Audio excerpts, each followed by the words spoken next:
because they banned overtime. They cared. It is good company policy to care for your workers. If you care for the workers will care for your customers. It just makes so much sense. Even to the point, some years ago, there was, when I was in Thailand, and the in-flight magazine of Thai Airways, I got it wasn't the in-flight magazine, it was in Bangkok Post, sorry. There was an article about the Oriental Hotel in Bangkok. Probably the most famous hotel in Bangkok. It was not 5 stars, 6 or 7, like equivalent to the Raffles in Singapore. The Oriental Hotel. It had just won a prize that year of the best hotel in the world. It beat everybody. Now that takes a lot to get the top hotel in the world. And they're interviewing the manager. What are your secrets? Why was it the best hotel in the world? He said, one of the things we've done over the last few years, we sent all our employees, from the concierge to the chefs to the cleaners. We sent all of our employees in a rotation to a Buddhist monastery for a meditation retreat for 1 week. At the company's expense, we don't take this time off their holidays. The Oriental Hotel was sending all of their workers for a meditation retreat.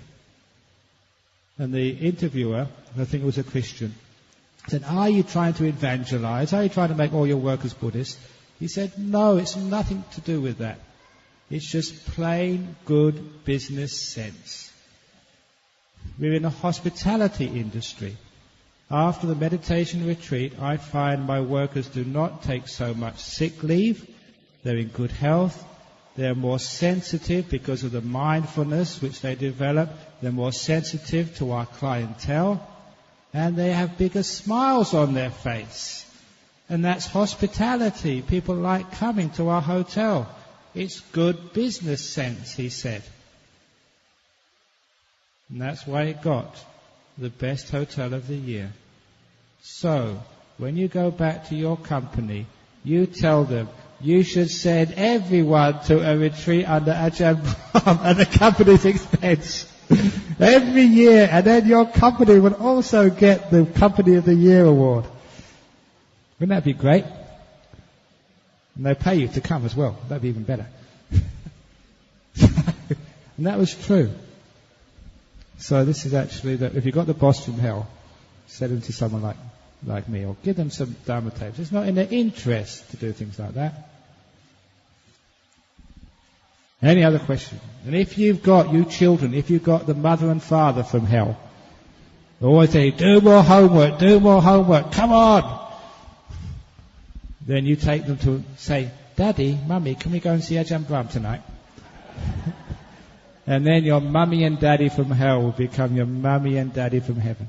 And then because you've got such kind parents, you'd actually want to work harder and do more homework. Not because of fear, because of encouragement. Yeah, question, yes. Hi.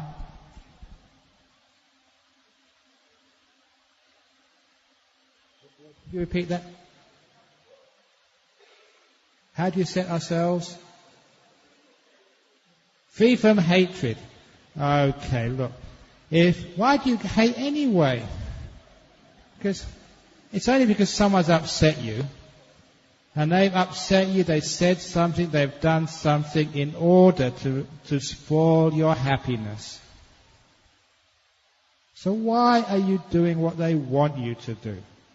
They've said this terrible thing or they've done this awful thing to make you upset. And I would never do that. If someone calls me camel face, I'm not going to allow them to spoil my day. Never let anybody control your happiness.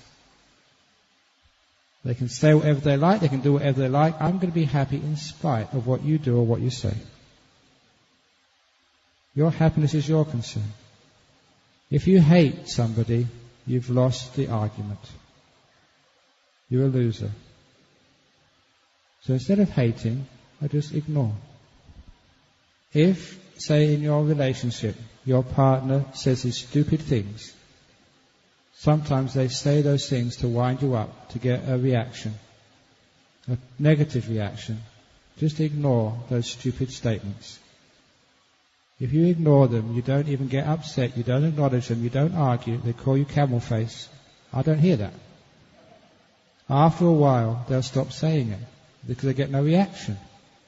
But if they say nice things, oh, you're just a beautiful girl, you're so nice, living with you, you're so kind, acknowledge that. Say, oh, thank you so much, give them a hug, give them a kiss, you're so kind too. Because what you acknowledge, you reinforce. What you ignore, you suppress. This is how we actually control others, how we actually help them.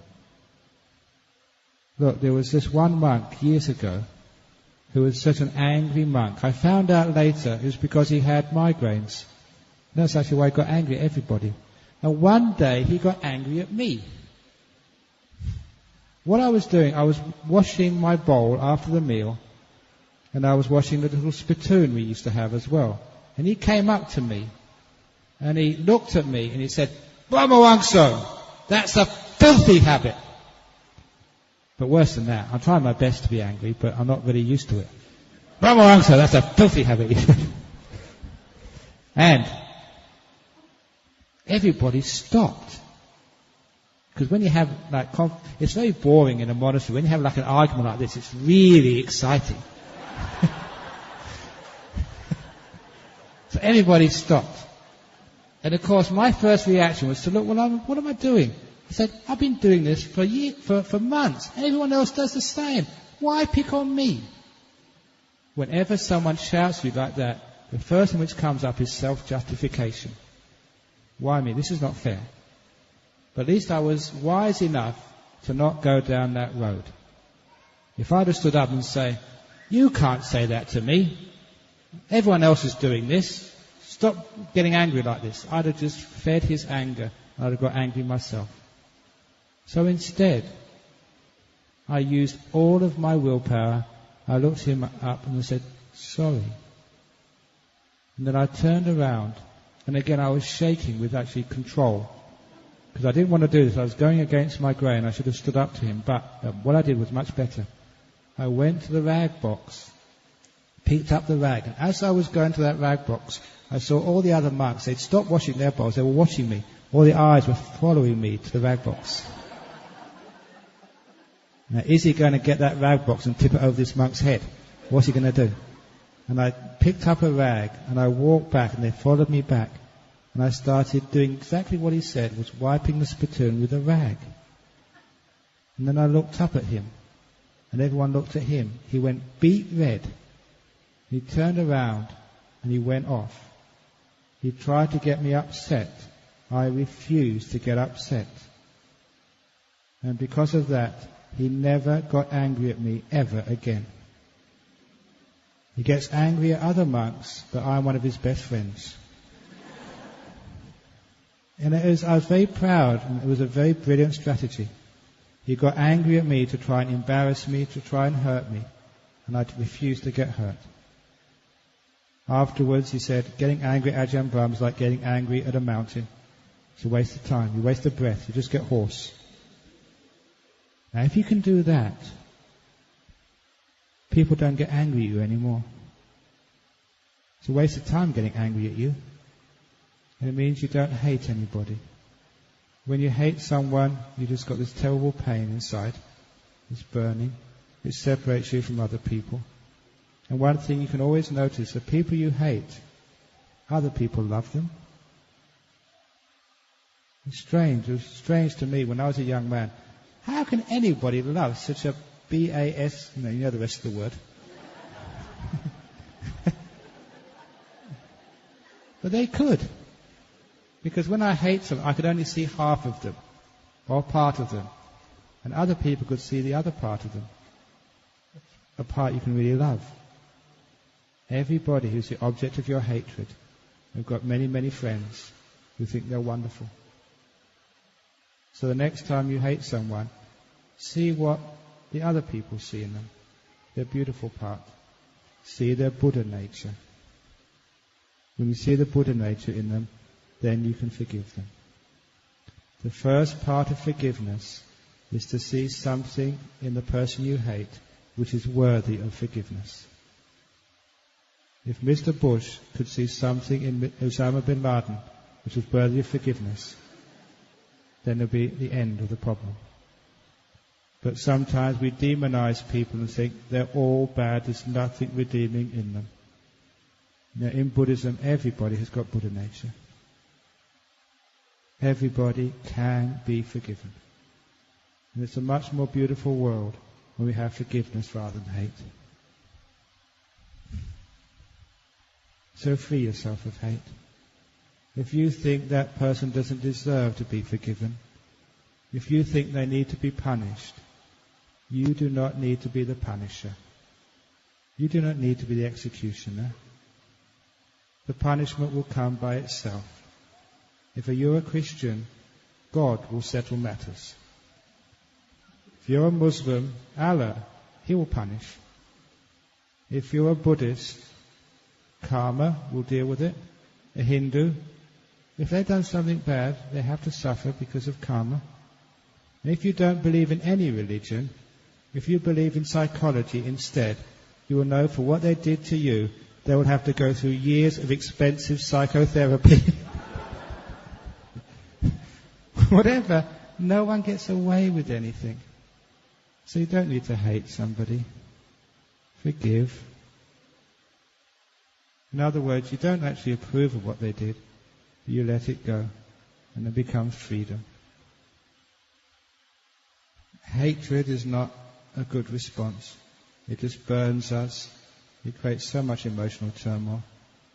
Whatever someone has done, if they've done something really awful, terrible, unconscionable to you, it's their problem. Don't suffer from their misdeeds. That's really unfair. Don't take on their karma. You've got enough good karma for yourself. So therefore you let it go. Okay, any other questions before we finish tonight? Yes, one more from over there. Make this the last question.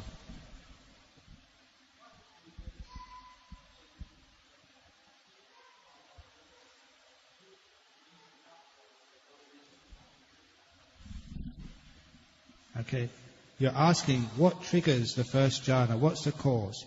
To find out the answer to that, come on, is it Wednesday night? Here we go.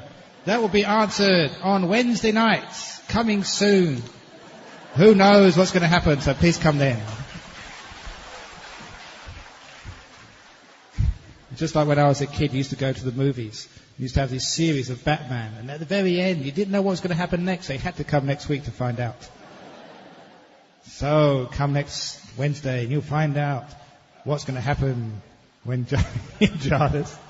So thank you all for coming, and thank you for those questions. May you have a wonderful night. Let's give, the sharing of merits to all, because listening to the Dhamma is one of the most wonderful things you can do. It's great merit, great good karma. Let's share the merits with all sentient beings. We're doing idam. Idam me nyatinang hotu sukhita hontu yatayo. Idam me nyatinang hotu sukhita hontu yatayo. Idam me nyatinang hotu sukhita hontu yatayo. Sadhu, sadhu, sadhu. Okay, the talk tomorrow night is letting go of letting go. That sounds a good one. And Wednesday night is about the jhanas. And Thursday is life is not what it seems. That's interesting. And Friday, no one at home. I don't think I'll be here to give that talk. And the last of all, Saturday the 25th. The end of the journey, enlightenment, will be explained on Saturday the 25th. So please tell all your friends, and even more importantly, tell your enemies, because they need it more than your friends. And I'll see you tomorrow or the next days. Take care. Bye-bye.